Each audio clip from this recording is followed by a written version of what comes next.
Hello. Kumusta aming adlaw kada tuntunan mga kaigsunan mga kasampyak. So here we go again, boy. America Duterte loyalist mga ingon nga. Kung adunay nahidugmo tungod sa tumang kakapoy ug kaluya, ang imong mga pulong may magadasi kini sa pagtindog. So mga kasampyak, kung saan man kayo sa mundo, sana nasa mabuti kayong kalagayan. Mabuhay po tayong lahat. God bless po. So now, time check. It's now 4:35 in the morning, 8th of February, Saturday na po. 2025 dito sa Brooklyn, New York. So mga kasampyak, ano bang pwede natin pag-uusapan? So, but before anything else, kayo inanyayahan ko na magsampyak na lang itong munti kong channel. At ito yung masasabi ko na your health is your wealth. Kung kaya alagaan mo natin yung ating mga sarili. Kasi ito lang yung tanging yaman na hindi pwedeng manakaw itong ano natin. Healthy as always. Yun yung pinaka-importante kasi aanin natin yung yaman ng mundo. If we have debilitating illnesses, mga life-threatening diseases, hindi natin ma-enjoy itong hiram na buhay na bigay ng may kapal. So anyway, lahat naman itong mga kaganapan dyan sa Pilipinas orchestrated para pabagsakin itong mga Duterte, diba? Gusto nilang ipa-impeach ang Vice President, although impeachable naman talaga ang Vice President, pero bakit ba sinisingle out nila itong Vice Presidente? Kasi kadalasan na ma-impeach yung Presidente, yung mga Supreme Court, kasi pag may pinapaboran sila, ganun, or due to corruptions, ganun, issues, sila yung mga unang na-impeach. Pero bakit ba itong Vice Presidente? Kasi unang-una, ayaw na nila na, ang purpose talaga nila na para hindi na talaga makatakbo pa ng any position si Inday Sara. Kasi malaking threat siya sa 2020 presidential election ng tambalos-los na administrasyon ngayon na si Romualdez Tambalos-los. At saka itong pinsan niyang presidente ngayon. At itong ding anak nila, anak ni Marcos, si Charis. Nako, ang sakit isipin, no? Ang talaga, itong mga taong ito, ginagamit ang mga Duterte, at walang mga utang na loob.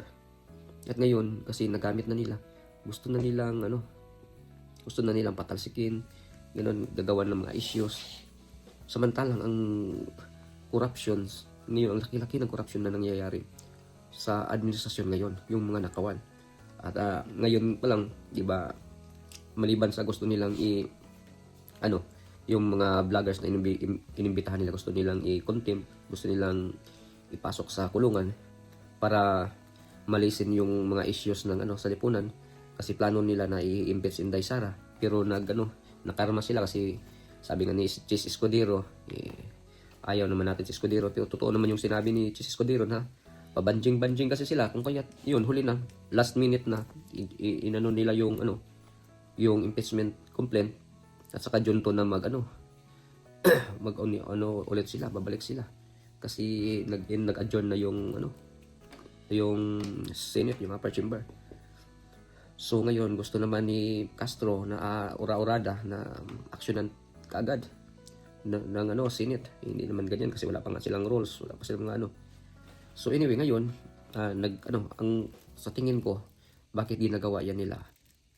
Para sila yung nasa opinsa ngayon, para magdepensa itong mga Duterte, para ma-divert itong issue ng bycam, itong vice cam, itong ginagawa nila na pagnanakaw sa kaban ng bayan. So ngayon nag-react ang Makabayan Black.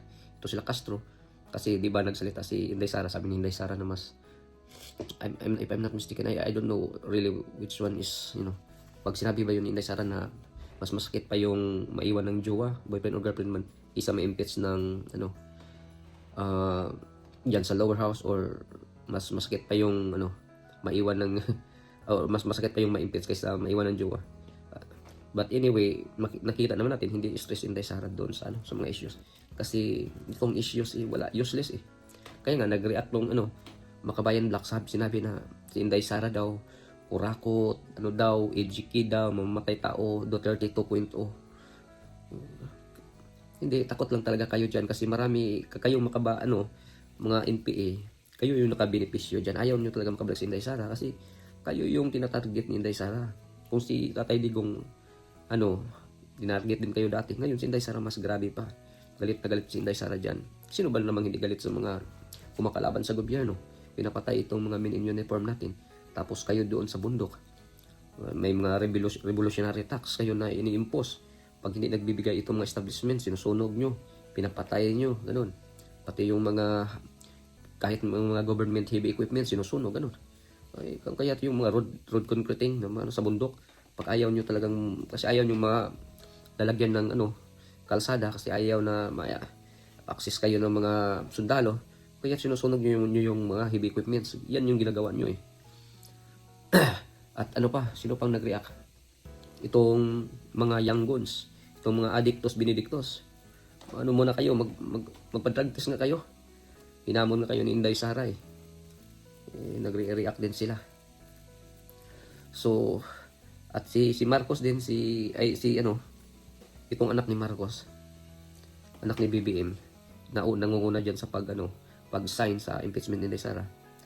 Sabi niya, kasi na-interview siya sa media, sa mainstream, na bakit ikaw pala yung unang nagpirma dyan? Diba sabi ng tatay mo na ayaw niya na ma-impeach si Inday Sara?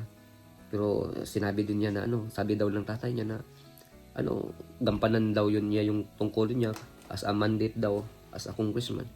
So yun yung ginagawa niya. Ito yung sinabi niya. Sabi ko sa kanya, kasi ito si Marcos ito. Sabi ko sa kanya, the process has already begun. It's your duty now to support the process. So do your duty. That's what I told him. You are constitutionally mandated to support the process. You're a congressman, so you do your duty. I didn't know he'd be the first to sign.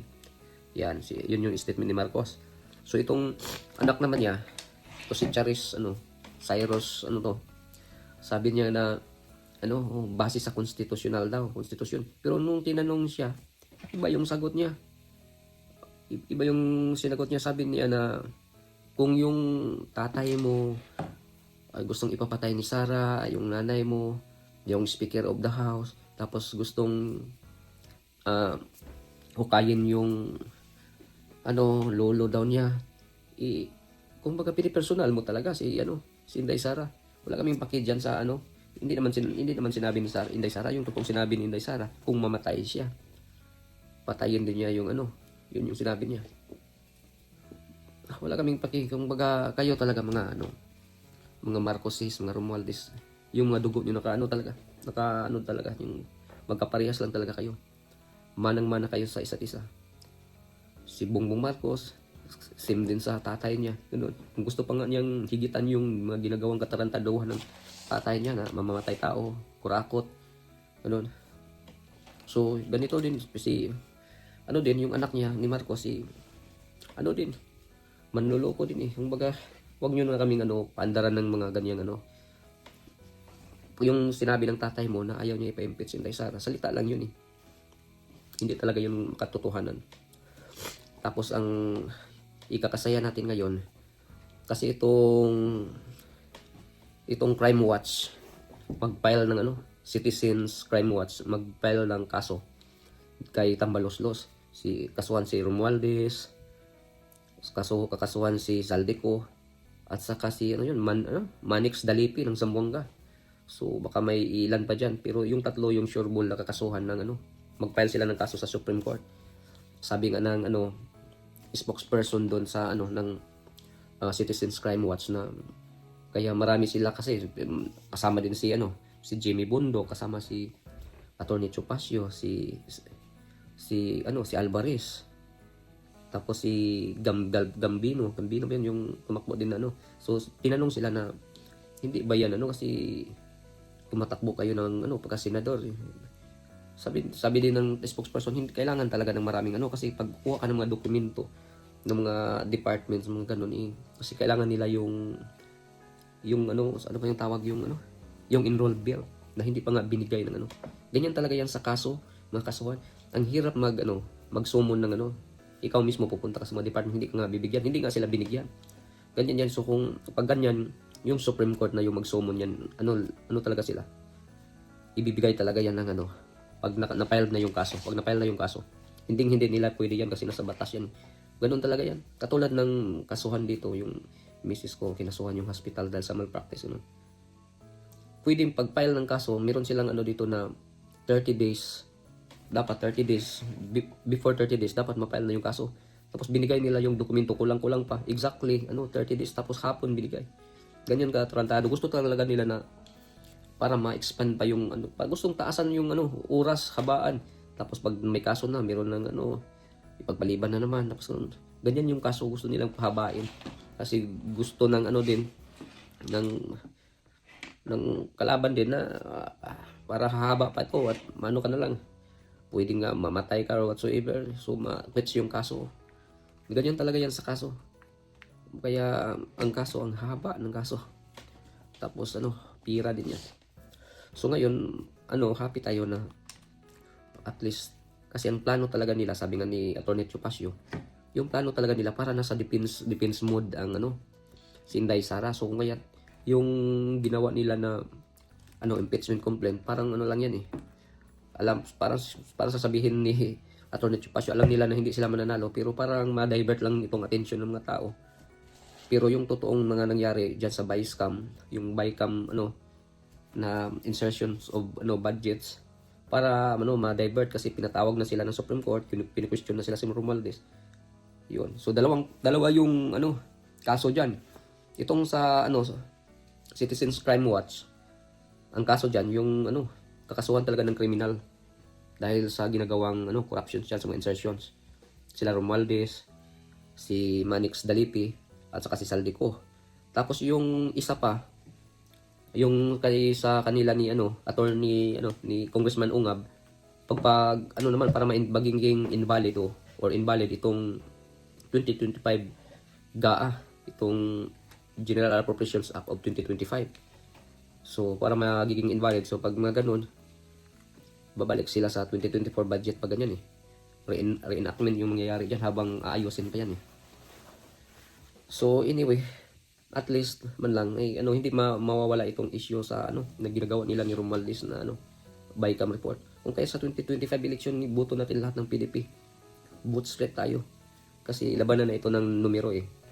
Pag matalo tayo ng numero diyan, nakapasok itong mga iba-ibang kulay, may mga iba't ibang ano pakay diyan with their own ano vested interest. Patay tayo diyan, impeach Inday Sara. Sinong magiging kawawa? Si Inday Sara is nothing to lose. Tayo mga Pilipino, pag pamumunuan tayo ng mga demonyo, patay tayo, babalik tayo sa ilang dekada, sa panahon ng mga Marcos. Worst pa ngayon. Ito na yung pinaka-worst case scenario. Kasi ayaw na nilang ano, bumaba sa pwesto. Kung baga nasa dugo na talaga nila. So magpalit-palit lang yan sila dyan. Ceremonial President si Marcos, pakagagawing magiging Prime Minister si Tambaloslos. Tapos yan yung si Sandro Charis, gagawin niya ano, Speaker of the House or ano yung platform, ano yung ano framework ng government na gusto talaga nilang i-impose pag sila yung ano. Kung baga wala talaga itong manggagamit. Ito yung lagi nating tatandaan. Hindi lahat ng nasa paligid mo na kasama mo na ano, pag nasa pwesto na sila, naipasok na, gagawa ng katarantaduhan kasi yung plano talaga nila para sa pansarili. So lagi tayong magmamatsig na mga ganun kasi wala. Itong bansa natin eh bumabalintong na eh. So anyway, maraming salamat po sa ating lahat. God bless po.